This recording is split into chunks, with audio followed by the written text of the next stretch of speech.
Looks like we are so close to final and complete peace between Russia and Ukraine. And after that meeting, that summit between Trump and Putin in Alaska, well, it seems that this is going to be the real deal. We're waiting for tomorrow that Zelensky is going to visit the White House for further conversations. But this looks like a very good chance if we understand what are the covert messages that Putin made sure to send in that speech right beside Trump.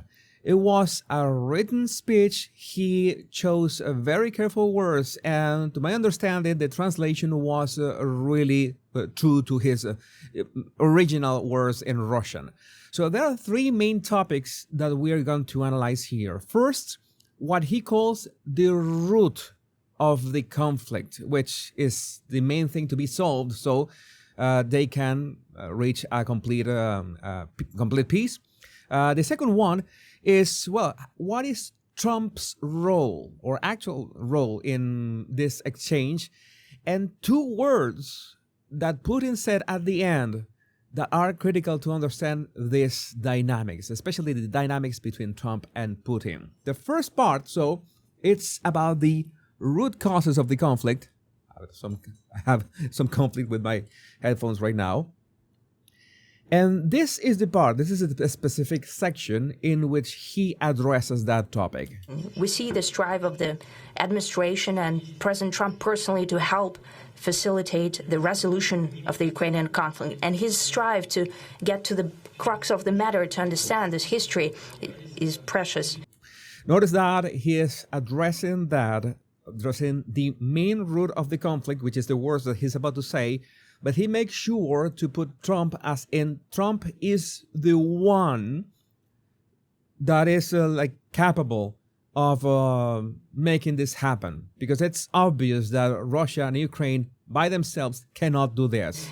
As I've said, the situation in Ukraine has to do with fundamental threats to our security. The situation with Ukraine has to do with fundamental threats to our security. As in, many people are saying that this is not threats to Russia's security, but this is Russia wanting to annex these territories like Crimea and the Donbass. And, well, I think that maybe Putin wants to deflect a bit. It is usual, you know, that in politics you cannot speak in direct words. So he's going to say that this is a threat to our security. So maybe he wanted to frame it that way. Moreover, we've always considered the Ukrainian nation, and I've said it multiple times, a brotherly nation, however strange it may sound in these conditions. That is important. He goes further to say that we have always considered Ukraine as a brotherly nation with Russia. Yeah, it's really strange to say this in these conditions. Like, well, you invaded Ukraine, so it's a bit hard to get the gist of this, even if we know that this is just more than just an invasion. This has a lot of baggage to this, coming all the way back from 2014 under the Obama administrations. Maybe we can talk a bit about that. I think that since the Clinton administration, we could talk about this. We have the same roots, and everything that's happening is a tragedy for us and terrible wound. Therefore, the country is sincerely interested in putting an end to it. At the same time, we're convinced that in order to make the settlement lasting and long-term. Remember that when, well, in this case, is the translation. At the same time, on the other hand, you put your argument that we want peace, but that is like a kind of a disguised but, and there comes the here comes the but part. We need to eliminate all the primary roots, the primary causes of that conflict, and we've said it multiple times, to consider all legitimate concerns of Russia and to reinstate a just balance of security in Europe and in the world on the whole. And when he says on the world as a whole, he also says that there are all these opportunities of exchanges, of economic exchanges between Russia and, well, the Western world. And we could go back all the way to the Clinton administration that we were mentioning it.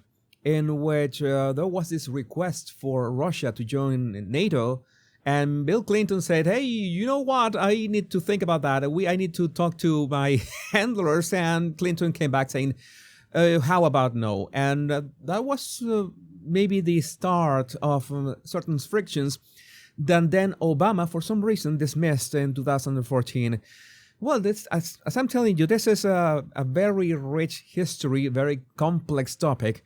But again, I want to backtrack on some of his words on this topic. Settlement. Lasting and long term, we need to eliminate all the primary routes. All the primary routes. I don't know if he used in Russian the word eliminate. We are going to assume it was just remove or delete or erase all the primary routes, the primary causes of that conflict that, according to Putin, it is a threat to Russia itself.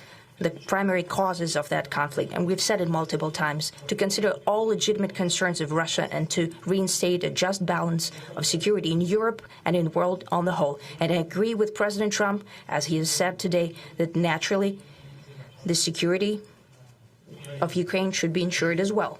Naturally, we are prepared to work on that. All right, this is going to be very easy. Before we move on the second topic of what is Trump's actual, significance in here, is this a territorial thing or not? Does Putin want to actually annex territory or not? Because if the root causes are just okay, we just want to ensure that there's no threat from NATO to Russia. Okay, then that's okay. But if he insists on annexing territory, well, that would make negotiations a bit more complex. But also, we have to address how Ukrainians feel about this, because most Ukrainians want the war to end in one way or another. And Putin, this is the second topic, Putin addresses that if it was for Trump, if Trump was in office all the way back in 2022, this wouldn't have happened. And in the end, I would like to add one more thing.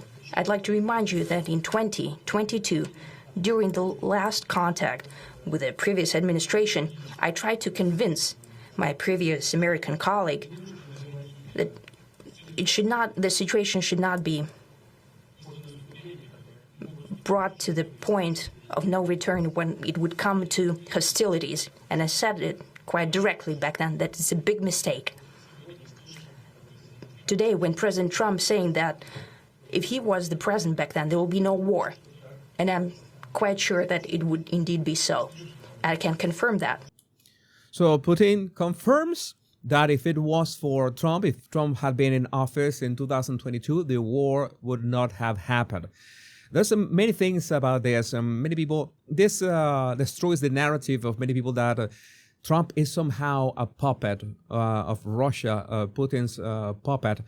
He is actually saying that this, not only this could end, this conflict could end thanks to Trump, and Trump is fundamental in this.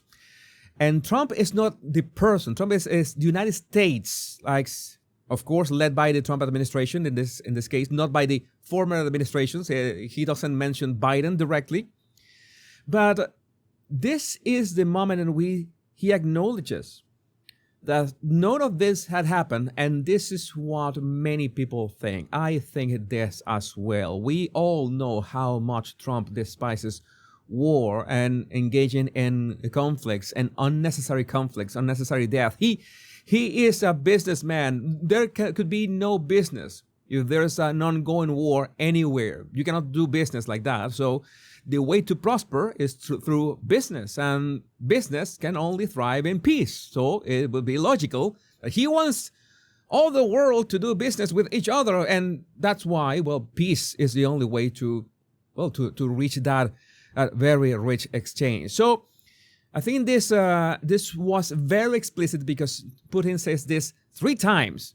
As in, I want to be very clear about this. That is true. I can confirm that if it was for Trump, if Trump had been in office back in the day, this would not have happened. So this is really important. I think that many Democrats are foaming at the mouth because of these words. But the last part, the two words that Putin said in English, I think were the most important. Were the seed of something really important that you're about to watch. Again, Mr. President, I'd like to thank you very much, and we'll speak to you very soon and probably see you again very soon. Thank you very much, Vladimir. Next time in Moscow. Well, more than two words. Next time in Moscow, 4 words, in fact, or in Moscow. In Moscow, I think that we could say that that was the idea of those words. I'm going to make sure to say this. I just have the hunch that they practice it, or they arrange it, because Putin had plenty of chance to not interrupt Trump. Look at this. And we'll speak to you very soon and probably see you again very soon. Thank you very much, Vladimir. Next time in Moscow. Maybe he was expecting for Vladimir Putin to say thank you as well, but Vladimir said next time in Moscow, as in an invitation to, hey, come here so we can do the same, but in my turf. And Trump answers the obvious. Oh, that's an interesting one. I don't know. I'll get a little heat on that one, but...